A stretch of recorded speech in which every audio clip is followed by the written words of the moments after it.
Keir Starmer has been voted the least popular Prime Minister in the history of the country. It is incredible how this guy doesn't seem to care. But my theory is that's the point. Keir Starmer, at the moment, has basically free rein. He has this blank cheque that I was warning about just before the general election and throughout it, that basically Keir Starmer now has a 170-odd majority and he is unstoppable. There is no opposition. Parliament is paralysed to stop him.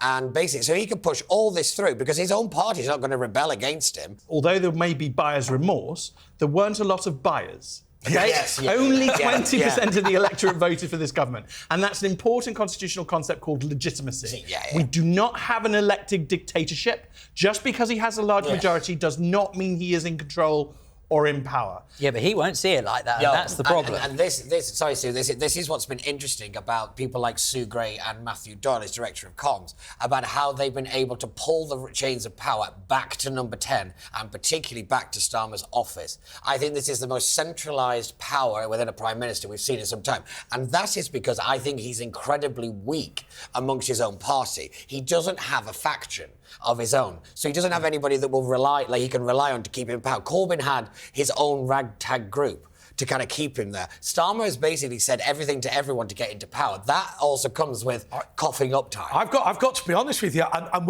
the next question is also about the Labour Party, so we will move on. But I have to say, I think Starmer is an incredibly dishonest man, and it would not surprise me if secretly, behind closed doors, he was genuinely a communist. And I say that because he's part of that North London elite who are into these sort of crazy ideas. There's actually some evidence to prove that, because 56% of people think this 22 billion black hole thing is absolute nonsense. And, you know, and they think that he has lied about it. And that's total bunkum. When you're looking at 56% of people, I think you have to start taking that seriously. When half the GDP of the country is being spent in the public sector, and they're going, please, we're so poor, we need more money in the public sector. What, 60%? 70%? 80%? OK. But anyway, as I say, the next question is also about the Labour Party, so let's press on. Has he been voted the most unpopular Prime Minister in the history of the country? I'm sticking with not yet. Is the correct answer. OK, so to Phil. And Phil, you like the occasional cigar, don't you? I do you know, I've recently given up. The Labour Party has upset everyone this week by planning to do what? Well, I believe it was actually to make others follow in my footsteps and to basically stop smoking in pubs. Outdoors in particular, the pub gardens. Wasn't the precise proposal to ban smoking in the smoking area of pubs? Yes. Which is, I mean, I feel sorry for these publicans who spent all this money building this stuff. What are we going to use the smoking area for? Danielle Nichols has this theory that the reason people are so angry in this country is because of the decline of pubs. And instead of sitting there having what they didn't realise was group therapy, right, people are instead sat reading their phones and taking hard drugs. Well, this is true, and there are two major therapeutic elements of British life which are withering and which we risk losing. The first is the church, and the second is the pub. And I am a great defender of the pubs in particular. It's a political position, and you know I don't usually take those, but I'm so pro-pub. I just think there is something inherently good about pubs. You know I have a child, and I will take my child to the pub with my dad. Oh, you're not, no, stop, hang on a second. You're not one of these people who go to, like, the wacky warehouse where the kids are allowed to play while mum and dad get absolutely shed. We will play Uno together as a family at a table, have one or two beers and then go. What is Uno? I applaud that. It's amazing. It's a card game. Right, but Phil, right, this is the big question that I'm worried about. I'm worried that successive governments are ripping our communities to bits because of things like the lack of the churches. You know, it's so much more difficult now to run scout groups, what the insurance rules and CRBs and all this sort of thing. And I just worry that the world that I grew up in seems so far away now. Well, I mean, call me cynical, if you will. You're cynical. Thank you. But don't you think that the age-old adage of power in numbers threatens government? So, in other words, if they keep us at a more individualistic level, so, in other words, we don't really bother so much with religion anymore. The pubs are all closing bit by bit. People are relying more and more on their smart devices and therefore not speaking to as many people face to face, meaning they're not in as much contact with others. How much easier would it be for the powers that be to control us. I know this could be a little bit conspiracy, but it is true if you think about it. How much easier would it be for them to control us if we're all on an individualistic level? I think there's some argument to that, because let's not forget there is still the nudge department, as it was called. Oh, God. Like behavioural science. Explain the nudge department. So the nudge department because people are literally going to be watching this going, what on earth is that? So I used to work there. Yeah. So the nudge... it's unrelated to fruit machines in pubs, so the nudge department was developed over COVID within Number 10. It's basically behavioural sciences. It's how to kind of convince people to do things without realising they're doing it. It's kind of like pushing people in a certain direction and make them think it's their idea. Yeah. So it's all based around, a lot of it for COVID and lockdowns and getting people to comply with kind of government mandates that they wouldn't normally do. And what I found quite funny is the guy who kind of was one of the kind of the founders of this unit said, oh, well, they used my research in the entirely wrong way. After COVID, I was like, well, you could have said this in the middle of it, and we could have had a conversation about it. But yeah, so the nudge department is still in existence. But the nudge department, or the people who believe in the nudge theory, right? One of their proudest achievements is plastic bags. Yes. Where what they think has happened has not happened. They think that everybody has moved from disposable plastic bags into buying a bag for life. What has happened is everyone has a cupboard with about 800 plastic bags in it. Oh, yeah, right? yeah. 800 bags for life. That's right. So what I used to do was get a disposable plastic bag and throw it in the bin. Now I get a bag for life and keep it. Yeah. Right? And I can't be the only person who's now drowning in bags. But just picking back up on the pubs thing, just to put some numbers to it, they think in the first 3 months of just this year, 80 pubs closed per month. Yes. That's up Per month? Per month. It's up 51%. I think is it the British Beer Association? They think last year 509 closed their doors, which affected 6,000 jobs. And what's really important is those jobs tend to go to either single parents or people needing the flexibility of a hospitality job, and usually younger people and students. That's right. Which is a major employer in that industry. And let's not forget, hospitality is a big employer in general. Well, I'll tell you what. There is also a kind of economic impact to what Keir Starmer wants to do. And I didn't really like his justification of, well, it's about saving the NHS. I am sick to death of giving up my liberty to save a failing healthcare system. The United Kingdom has become a failing healthcare system with a country attached to it. It is ridiculous. Well, apart from anything, if you're that worried about the NHS and you say that the NHS sort of is under the pressure because of maybe drink-related illness, smoking-related illness, sugar-related illness, whatever it is, here's a wacky idea. Just tell people you're really sorry, but if it's proven that this is as a result of you neglecting yourself through one of those particular avenues, then unfortunately the NHS can't necessarily guarantee you'll get free treatment all throughout. That's the way you deal with it. It's an individual's choice how they want to live their life. I've got to say this to you. I was invited by the BBC onto a debate saying fat people, drinkers and smokers should not be treated by the NHS. What do you think? And I said, you know how they speak to you in advance? I went, oh yes, I'm right up for that. But as an overweight drinker and smoker at the time, you also have to excuse me from the tax so I can make my own private provision. I'll tell you what they went, oh, we don't think we can broadcast it. Anyway, Phil, what does the Labour Party want to ban? Well, fortunately not yet. They don't want to ban the drinking, but they do want to try and ban outdoor smoking in pubs. That's right. It's smoking in pub gardens. Well done. So to Stephen, which pop star, I can't believe you're going to get this, right? Yeah. Which pop star has said she will leave America if Donald Trump is re-elected? I do not understand why US presidential elections have become so polarising here. Yes. We don't have a vote. Yes. They're going to vote, and then however they vote, we have to deal with it. And I cannot understand that prominent journalists who are getting involved and clearly picking a side. Politicians, our foreign secretary has basically picked a side. Which is the least diplomatic thing you can do. I'll tell you what I'm going to do. I'm going to give you some clues. Yeah. Right, because it is quite a famous pop star. Yeah, because you will know who this is. So, she is of Armenian descent. Right. It's a she. Yep, that's helpful. She's also quite a big fan of plastic surgery.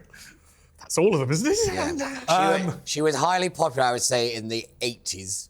and the 90s. She was married to Sonny. Oh, Cher. Hey! Yeah. Okay. But no, this is the thing. Cher is If I could turn back time. Well, you've tried to. She's going to leave. Yeah. But She's had a fair go, hasn't she? No, but I have to admit, I am bored of people like Cher saying, "Oh, I'm going to leave America." Leave. Yeah, that's right. She just only go. wants to say that so she can have yet another farewell tour. Oh my God! Well, she's been on a perpetual one since she. Yeah, in the words of Ricky Gervais, I'm not interested in you because it's not 1982.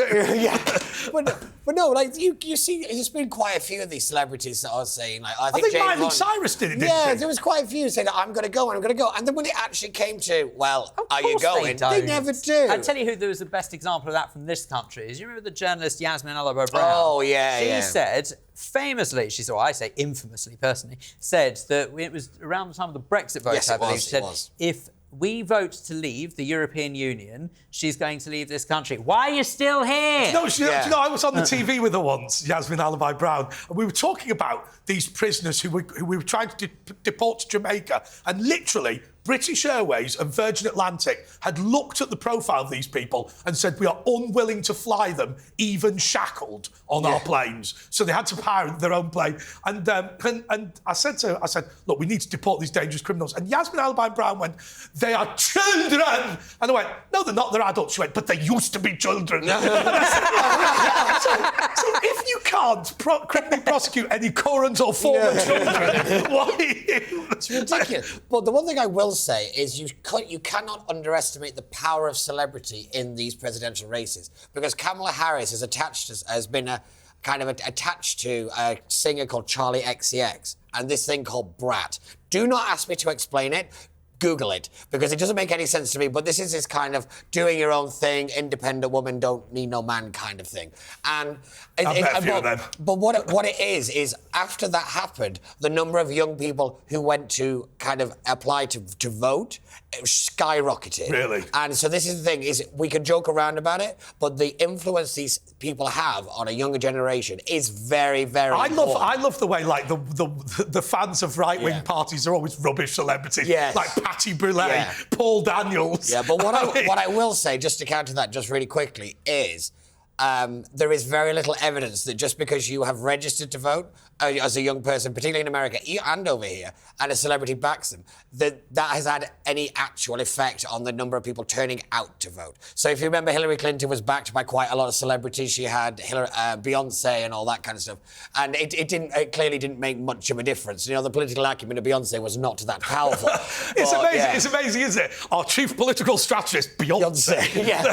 but again, and I think a couple of big celebrities are doing big fundraisers for Kamala Harris, and so we could joke around about it, but they are a player in the game. Well, Did anyone think to tell Hillary Clinton, by the way, that Lady Gaga was just one of her backers, not necessarily an instruction? Hey, well done. Well done. Four or five of those and job done. Go home early. I can go to the pub. Okay, so it's still open. So Stephen, we're going to change the question now. So the original question was, which pop star has said she'll leave America if Donald Trump wins? But we're going to ask instead, who is a 70s has-been of Armenian descent who's into plastic surgery? I think that's unkind, but it's Cher. Yes, and as I say, she has turned back time. There's bits with her no more than 6 months old. It's Cher. Absolutely right. Okay, Pete. Yes. The Taliban have sacked hundreds of men because they can't grow what? Oh, I read this, and as a person who has one, it was quite concerning. It is beards. Right. This was a kind of reinforcement of a kind of a very strict Sharia law that obviously the Taliban follow, but it's part of a kind of greater expansion of the kind of crackdown within Afghanistan from I think it's something like the prevention of prevention. No, I can't remember the exact title, but it basically is the moral police. Okay, they have this really complicated title, and they're like the preservation of virtue or something like that. It is, but there's been a huge crackdown on this stuff right across. But the main one that has really been affected is actually women. women women with beards? No. Women who can't grow beards. Yeah, so, I'll tell you what, I've had a few of them on my show. Just to be really, really serious for a moment, the treatment of women in Afghanistan somehow has got worse. Unbelievably. They have reinstated you can't walk around without a male escort. They have been banned from parks. If you're over the age of 12, you receive no formal education. They've even taken away the right to singing and musical instruments.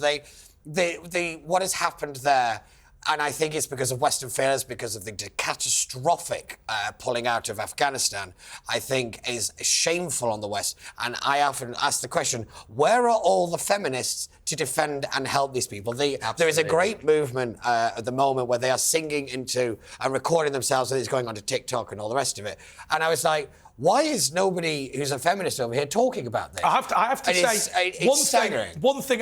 Look, I'm just going to big someone up. A good friend of mine set up the Afghan College for Girls, where Afghan teachers in Britain who were evacuated now teach girls in Afghanistan down the line, which is a fabulous thing to do. But these girls are just sat there, not for a day, not for a month, but for years, just completely unable to do anything. And the sad thing is about it that you hear.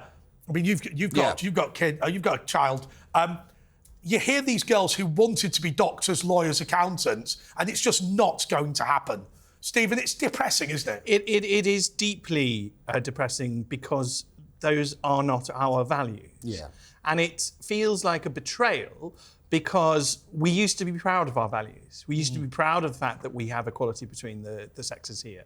And instead, we are consciously not speaking about this. We are, and it's about this. What's really cutting through to ordinary people is this idea of two-tier. Yes. The idea that we're living in a two-tier system. Yes. And that because, for whatever reason, we can't criticise Afghanistan for oppressing women. But of course, if there was any sort of suggestion of even the mildest type of oppression of women, we would rightly criticise them. But we're not applying the same system. What we have is somebody disparagingly called it Islamophilia, right? Effectively, in the Islamic world, we are unwilling to criticise really bad practice for fear of being accused of racism or Islamophobia or whatever. And actually, what is going on in Afghanistan is genuinely shameful. Yeah. It is genuinely shameful. I don't personally like the lumping together of all Muslims as one group. And I occasionally, the people who are allegedly trying to defend Muslims keep doing that all the time. And if I was a Muslim, I'd be like, thank you, I don't want to be put together with the loons. Thank you. I want to stand over here in sensible town. And I think that there is a lack of positive stories about Islam. And we have no interest, let's be honest, we have no interest in moderate Muslims. I mean, the BBC made Anjam Chowdhury a star. He only had about 10 supporters. But the moderate Muslims are the majority, so why are we not talking to them? I'm interested. I'm very lucky in where I live. And I've got a child and I occasionally have to have her looked after. And it's usually by a Muslim woman. And I'm surrounded by amazing Muslim women. Can I tell you, if this country ever goes to war and we need mass conscription, please, God, get those Muslim, particularly Pakistani women, into the logistic corps of the army. Because at the drop of a hat, they are made to cater events of like 600, 800 people from scratch, from basic ingredients. These people are incredible. Do you remember when, on goodness gracious me, they said, look, Jesus must have been Punjabi because he fed 5,000 people with fishes. But with all of this, I was going to say really quickly, what really irritates me with all of this is actually it's a bit sort of like a double-edged sword here, because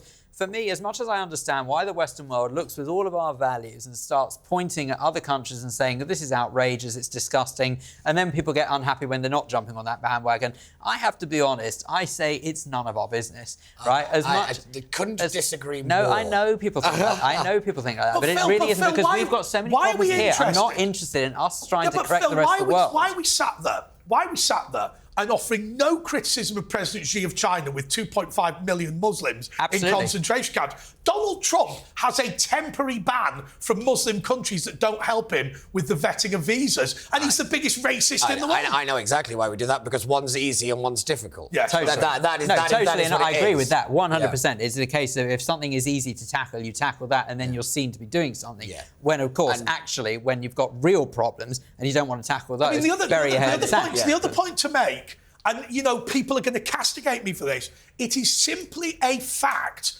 that what is going on in Gaza is not the number one issue of Islamic oppression in the world. It's not even close. I mean, you've got the Uyghurs, you've got the Rohingyas, you've got, the list goes on and on. Syria. I mean, they Saudi treatment of women. They barrel bombed people in Syria. Yeah. Well, I was going to say, look at actually the starvation that's going on sort of in certain Muslim countries as well. They don't bat an eyelid. I actually think it's because we've elevated fake protesting. Yes. So, we've elevated things like Extinction Rebellion and, they're seen as heroes. The women standing up in Afghanistan, they're brave. That is real bravery because there is a chance that they will be killed. I mean, that is real bravery. Iranian women, too. And Iranian women. Well, I was going to say anyone against the Iranian regime, to be anyone honest. Protesting in those countries, But actually, that is real bravery. To as well, there are those who live in parts of Gaza and West Bank or what have you, absolutely on a daily basis try and protest against the way that certain Palestinian authorities, or so-called Palestinian authorities, let's be honest, so-called Palestinian authorities try and rule those parts of the world. And inevitably, they come to harm. Most of them end up dead. Why? Because if they speak out against it. But we've also, I mean, this phone, right? I see young people with phones similar to this filming themselves defacing statues because they're concerned about slavery.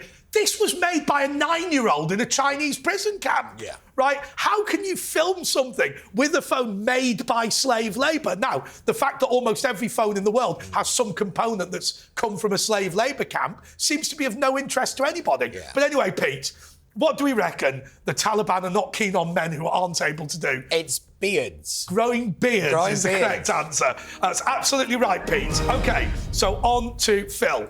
Jess Phillips says she was given preferential treatment by the NHS because she voted for what? I do know the answer to this, and I very much hope the NHS does not base who they're going to treat and when on whether or not you vote in favour of a so-called ceasefire in the Middle East.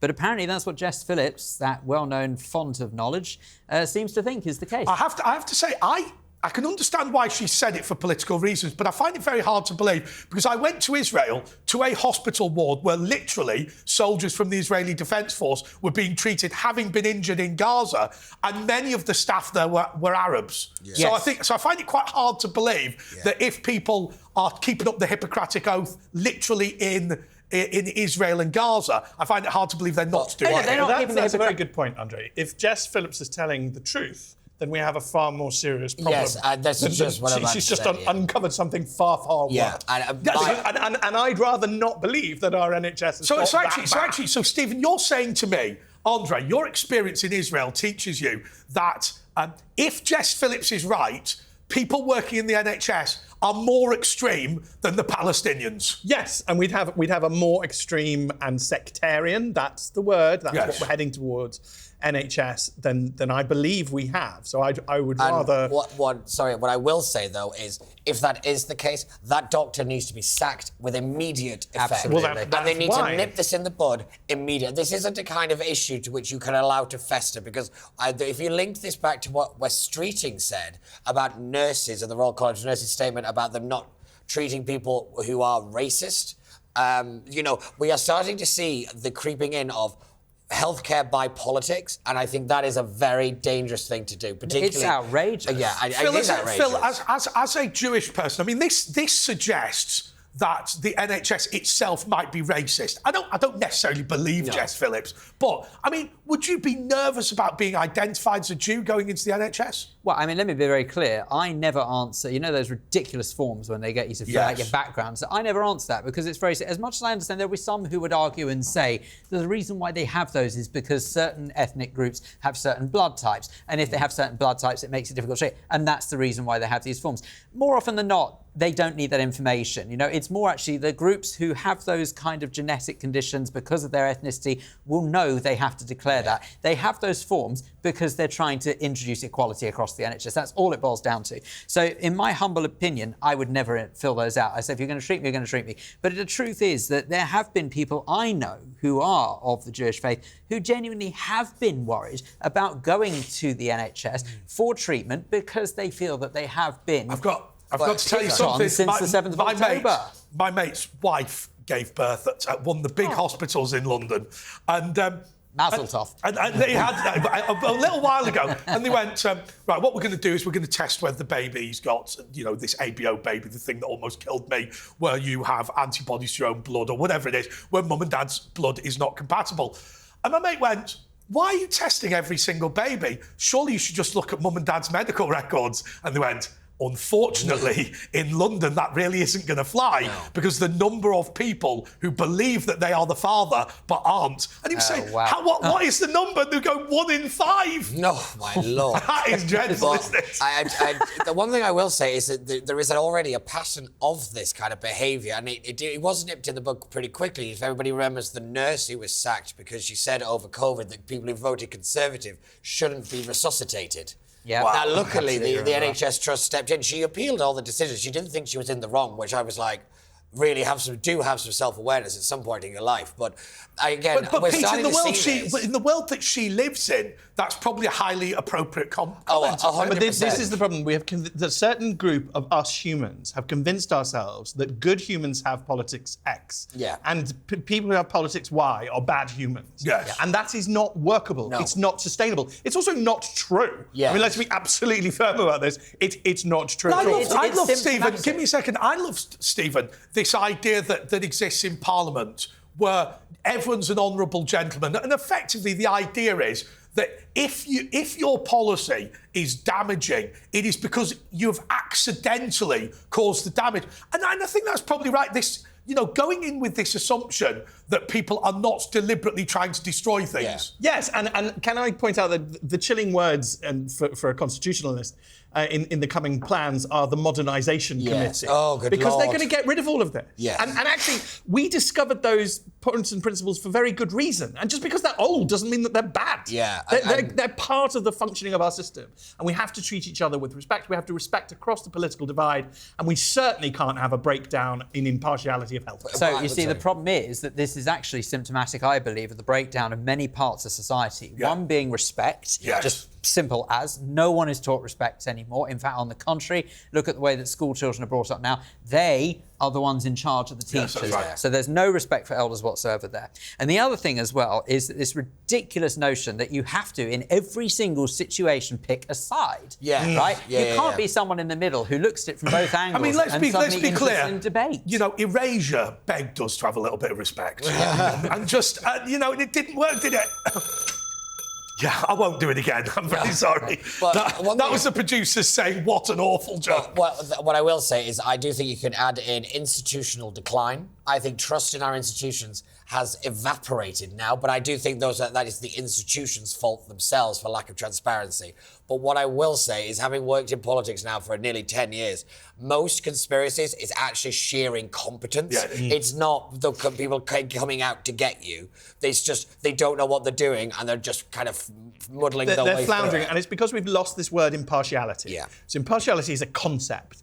And once you have it, your institutions are stronger than ever before, and everybody lives with respect, and we have effectively peace. And instead, we've gone for polarisation. Yeah. We are heading towards full sectarianism. It comes from the Yes. United States. It's a cultural import from the United it is, States. Where in the United States, you will pick your shop based on who you vote for. Now, I'm just going to be very, very English and say that is absolutely absurd. if Waitrose picks the other type of politics from mine, Although I'm still bloody Waitrose. in this very studio, Viscount Monkton was explaining why he never goes to M&S anymore because they had an LGBT sandwich. And I went, what was it made out of? And apparently it was a BLT.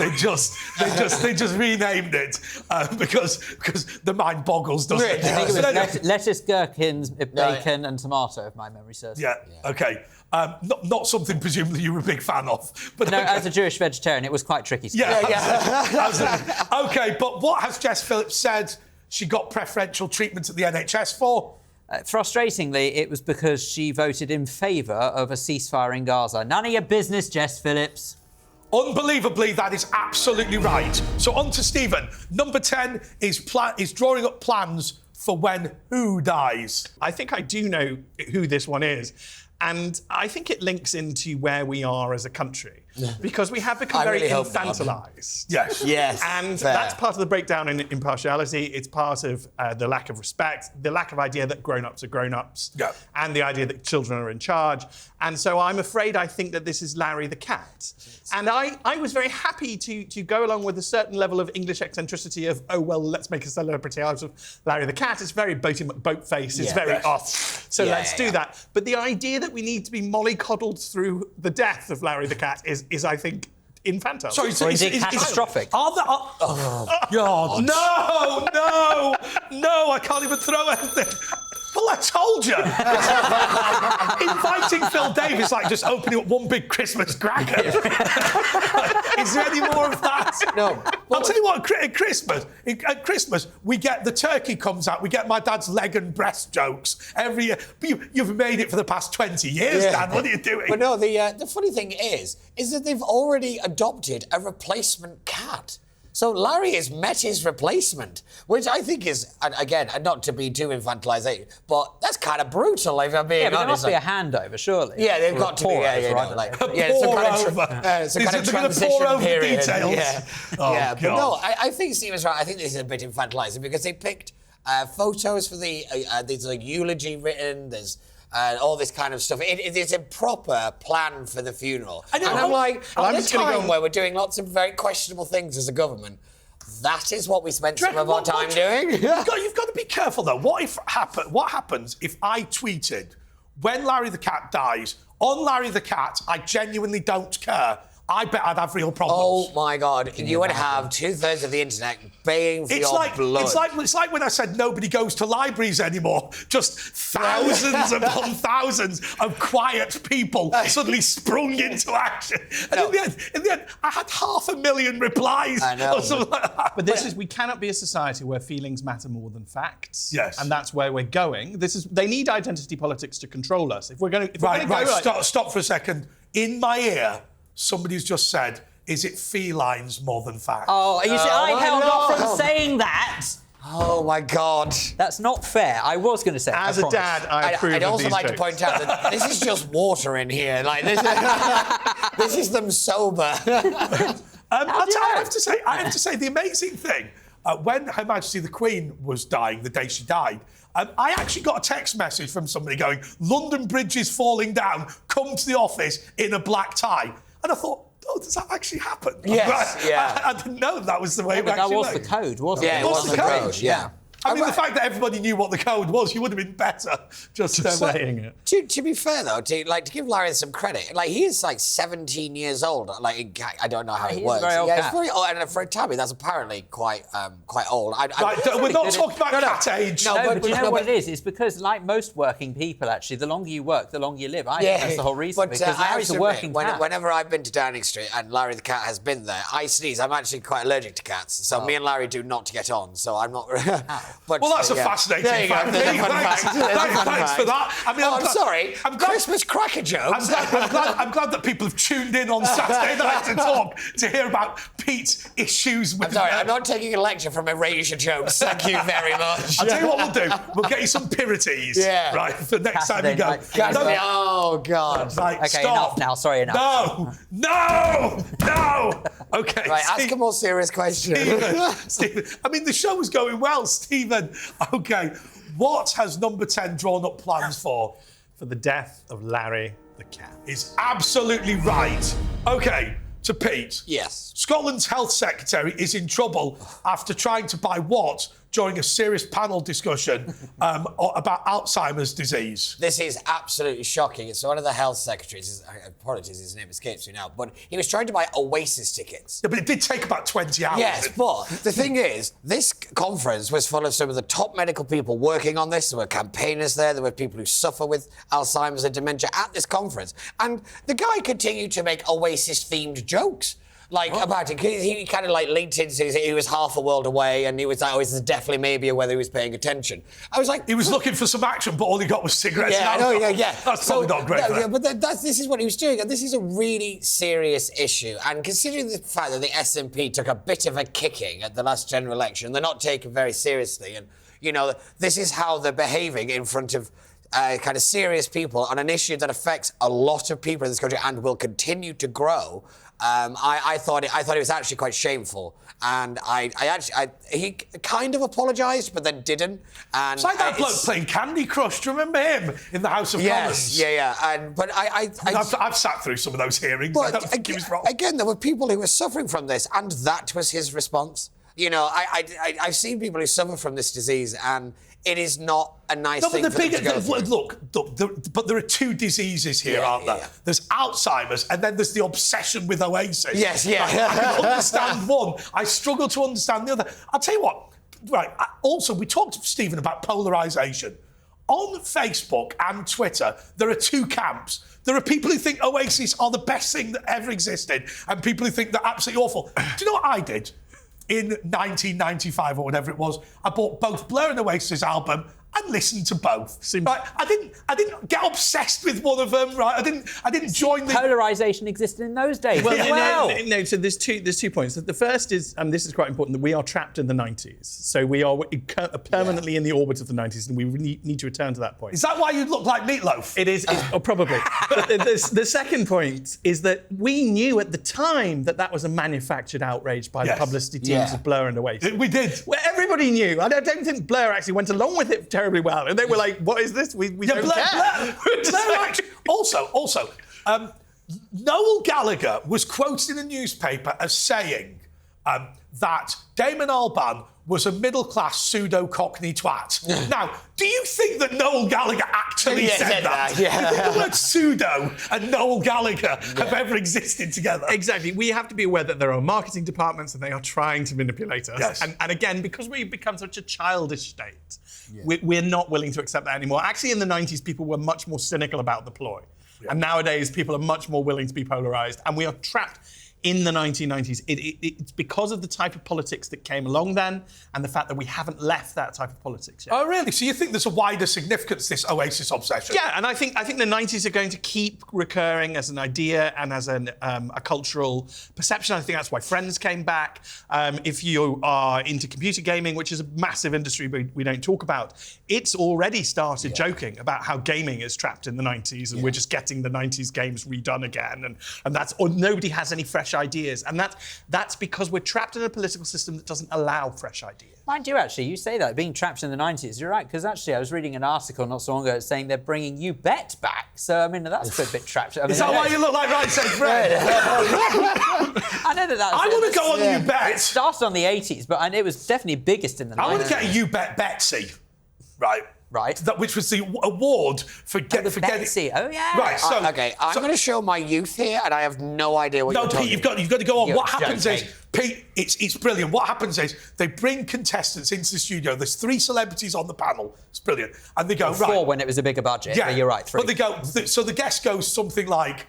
I believe that I can ride a motorcycle and jump 4 London buses. Right. And then the celebrities decide whether they think it's going to happen so it's or not. Would I Lie to You? No. No, then they do the challenge. Oh, they do? Oh, right. Okay, right. They do the challenge. So I'll give you an example. There was somebody who went on You Bet and they said, if you give me the starting point and end point of any bus route in London, I can tell you the number of the bus. No. And they're like going, okay, so Wandsworth to Aldwych, 87, right? and he did like about 50 of them.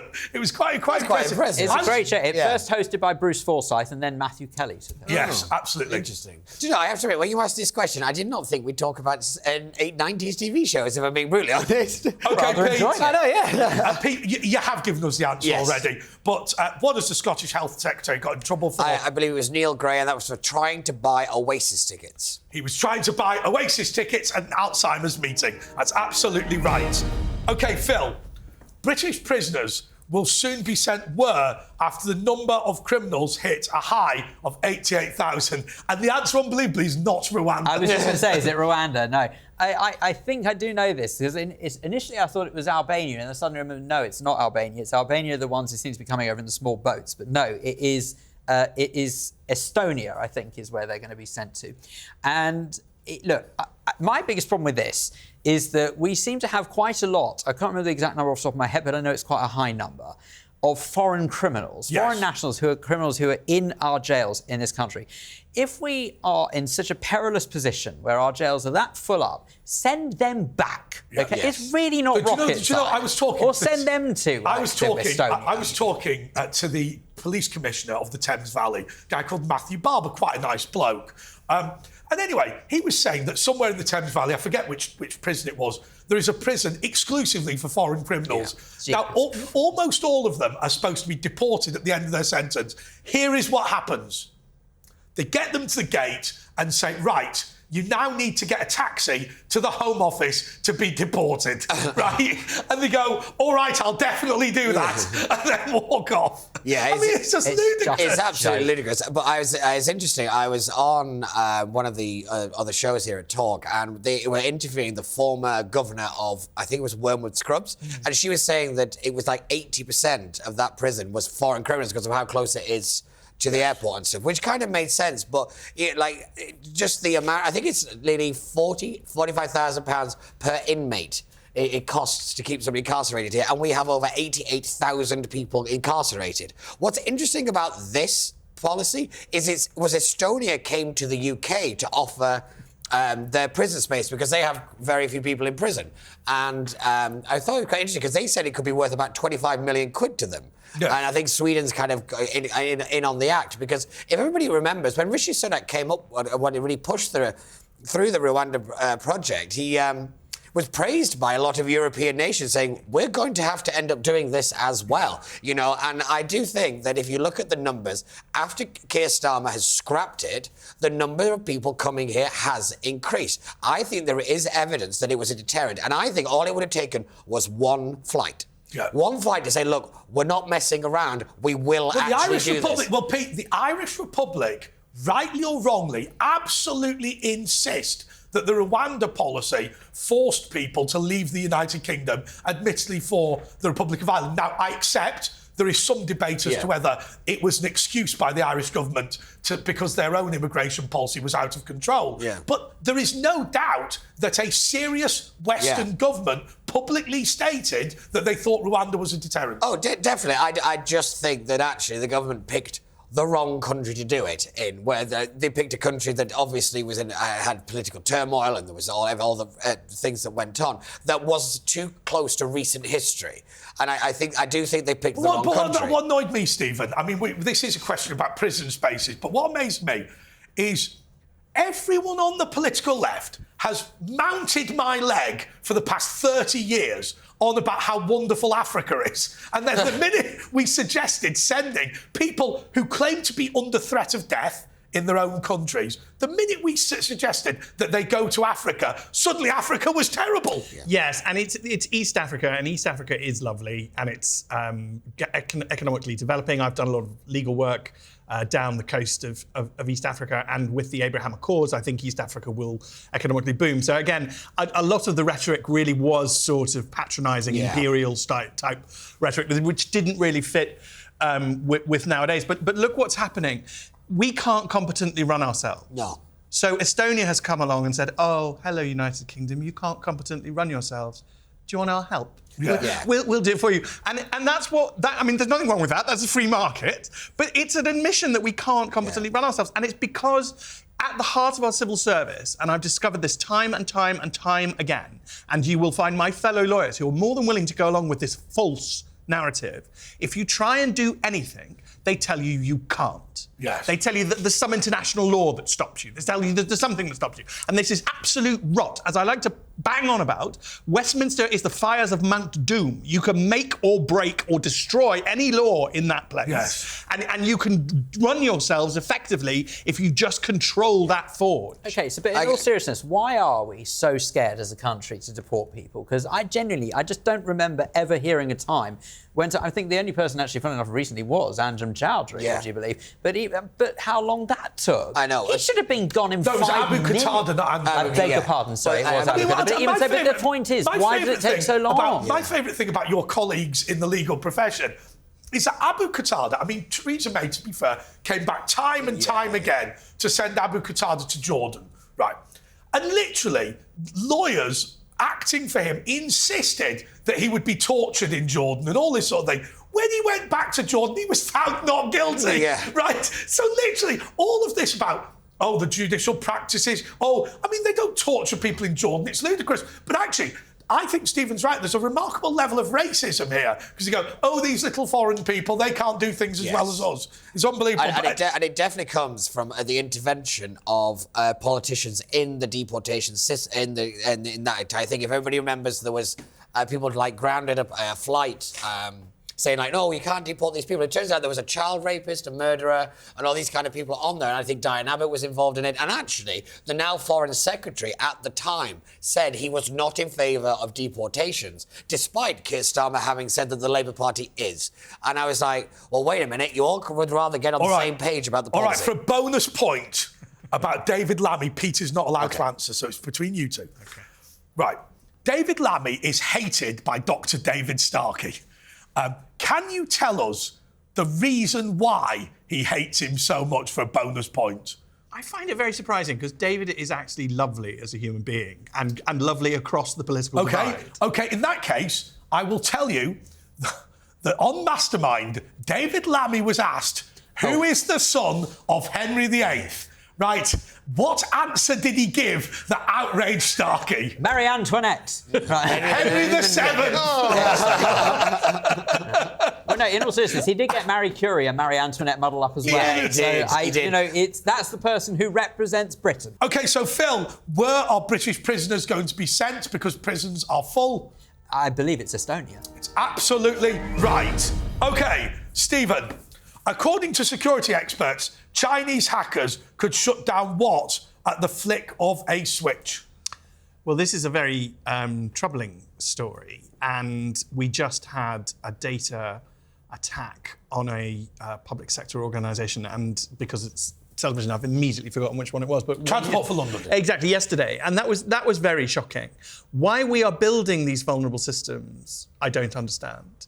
I mean, I believe this is the NHS, and I find that very, very hard. A lot of people made an awful lot of money out of what they call the NHS app, which doesn't really work. Yes. And I'm not wholly convinced that we have actually digitalised anyone's medical records properly, or that any of the digitalisation... I have to say, Stephen, I've said this before, when people go, oh, I'm very worried about the government collecting data on me, they'll be spying. No, they'll stick it on a USB drive and leave it on the bus. Right? It's not the spy I'm worried about. It's the total incompetence. Well, with the British Civil Service, you just know that they'll be all running on Win95. Yeah.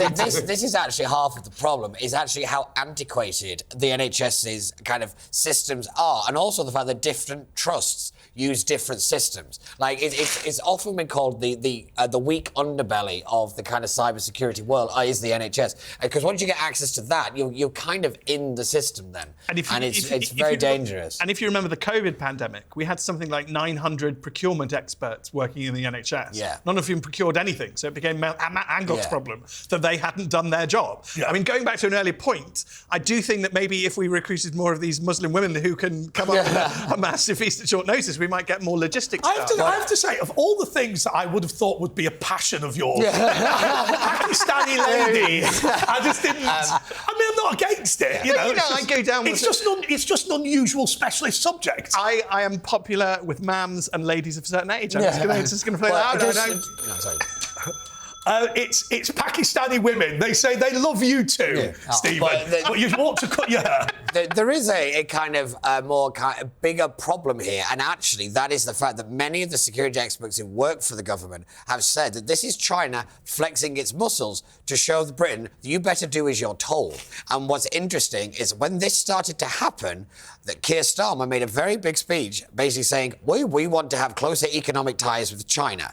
And there is a very concerning link between the Labour Party bending over backwards. The Chinese are not shy about threatening. No, they're not. Shy at all. And one thing you do have to always remember is that Russia will invade you, China will simply repossess you. And this is how they do it. They get in your infrastructure, they start to undermine it. And let's not forget there was a big cyber attack on the armed forces where 270,000 records of serving personnel were leaked, their home addresses were leaked. That was not that long ago, and that was attributed to Chinese hackers. You know, this stuff is actually happening, and our reliance on the digital world is very, very concerning. I found extraordinary. Do you know, obviously, people who are in the military are able to vote, get a postal vote or whatever. in order to do that, there is a list of all of them on your local council website. Yeah. And it goes, Sergeant Coldstream Guards, here's his address. And I'm thinking, is that the best piece of security? Yeah, exactly. Yeah, I think we have to address this as a very interesting constitutional issue because it came up online recently when somebody was arrested and the police said where the person lived. Yes. And we've traditionally done it because we were localised communities, everybody knew everybody else, we spent a lot of time together, and so you effectively warn the community a criminal or a dodgy person lives among you. I think we might need to revisit that. So elected officials are being targeted and attacked. This happens more and more. We've lost members of parliament. Yes. Why are we publishing their home addresses? OK, but we are going to have to move on. And this is Chinese hackers could shut down what? Hospitals, I think, was the threat. So we've come to the end of the quiz, and this is a remarkable day for me because Pete has got 1,050,000 points. But Phil has got 1,050,000 points as well, and Steven has got 1,050,000 points. This is the first ever tie. Oh. So congratulations to all three of you. You each win a third of this mug. I will get a hammer and smash it to bits later. Until next time, goodbye.